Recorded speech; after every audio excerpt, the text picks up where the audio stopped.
unlock this door with the key of imagination. Turn out the lights, and it could be like a 30-foot walk in the dark, to get to the door. And then you go through another. I got 3 rooms in there. And I was creeped out. I was really kind of like looking over my shoulder. And then when I was walking down the 120-foot sidewalk to get to my house, I was kind of going a little quicker. I'm serious. That worked. That game had a sincere effect on me, which is exactly what these guys who designed the table, 3 Angels, wanted to have. It's a success. So then that was the late night test, and then the Steve Rothschild test was basically having Steve-O come over and be critical. He's always critical of my crap. Any restoration that I do, he gives me crap about it. How come you didn't clean underneath the freaking leg levelers? I don't know. He's always giving me crap. So he comes over, and I'm ready for him to beat it up. And you know what? He enjoyed himself. It was a little 22-inch monitor, and somehow it sucked his mind down into that little experience. And he connected with it. Until you opened up some really rough tables, but you played it real good. So what happened? Here it is. Here's the final product. I went all the way. I got graphics on it.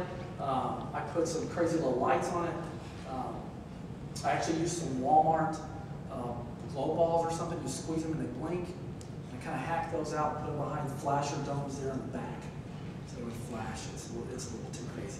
And I was able to take this to college students on the campus where I work at Southern Illinois University and encourage electronic students to be innovative and to quit talking about it and just do it. And here's an example of that.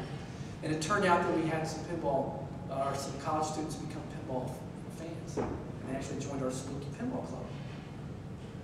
So that's good. We grew that too. It tests well in my game room whenever I invite people to come over and play with us.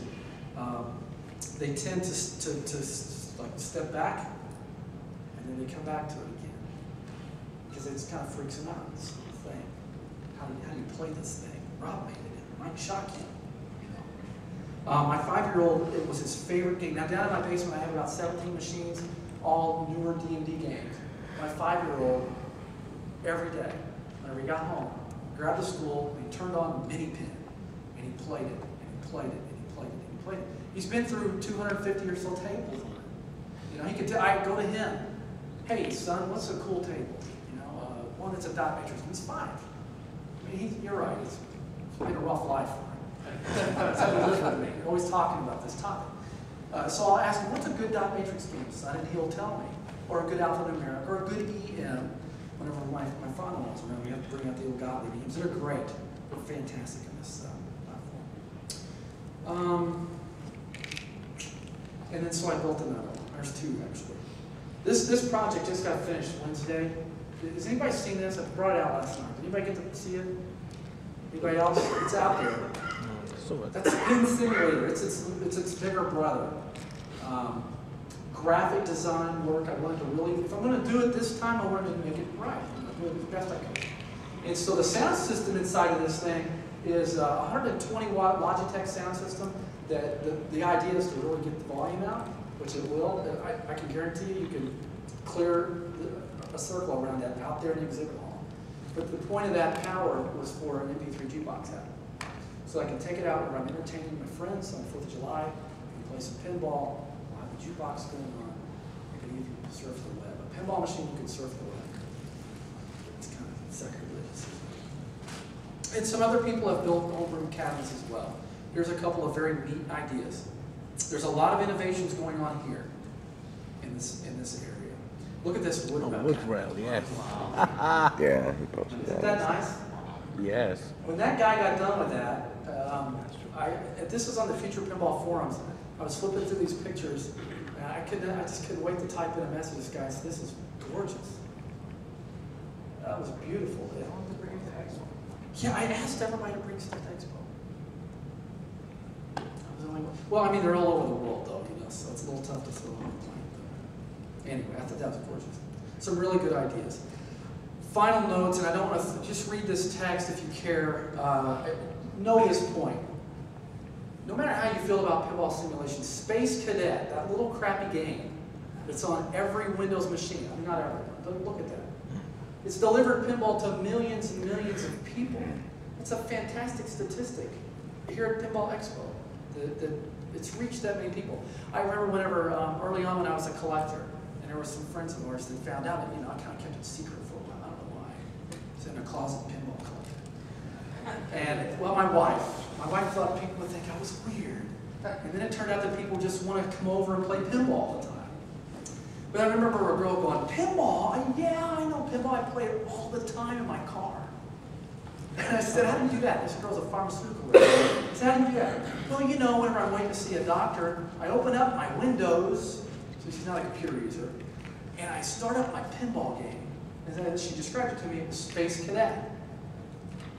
So it's in everywhere. It's all over the place. Look at this. Xbox 360 and PS3 are getting Pinball Hall of Fame, the Williams Collection. The Gottlieb Collection, it's available for download on the PlayStation Network. Interesting, isn't it, that we continue to see licensed. I mean, this is the Wii. I have a note there, right? Yeah. Got tags on Funhouse. In the bottom line there, look at that. Pinball Hall of Fame Williams Collection for the Wii is beyond 250,000 units sold, and some expected to reach 1 million units to your life. It has the attention because it's making money. And it's a really negative kind of time for conventional pinball. It's not really that hard, hopefully, to reach and take a look at this and say, we're still able to affect, hundreds of thousands of people with pinball. It's just not how we really want it to be. But it's happening. And it's really cool because I'll tell you what's really cool is whenever you listen to a gamer podcast, I have to listen to these and draw stuff out for research. And they're okay. It's not pinball. But I just heard on the way here, some guys talking about the Pacific show. What's it called? Pacific Coast, right? Pacific Pinball Expo. GameSpot. They were talking about GameSpot 2. What's the name of the podcast? GameSpot. That's the name of the podcast? Yeah. You sure? Yeah. Bombcast? I think it's Bombcast. Is it the CNET? The CNET one? I'll tell you, because I have it right here. It's Video Game Outsiders. Oh, there's another one. Yeah. These guys went to the show, and they were talking about pinball, connecting with Same thing. their caveman type roots. What the hell is that? But they were talking about games that they are familiar with, a lot of them familiar with from these things, these recreations, these collections. And so when they got there, they talked about, oh man, my favorite game's F-14, mine's Black Knight. It's fascinating to hear that. It's also very funny to hear them talk like they know what they're talking about, which they do in the game industry, video game industry, talk about pinball. It's kind of funny. So, anyway, that's about it. There, see, Rob, we cut up plenty of time. We got questions though, probably, right? Yeah. So you talked in the beginning about the 5 components for memorable gaming experience, and one of them ties in very closely with what we were talking about last night for hours on end. I missed that. That is, the experience is worth repeating. Now, some people know of, they might not admit to it themselves, but they know there's this phenomenon where you play a real pinball game until you've done everything, and then you're sick of it, you don't want to repeat.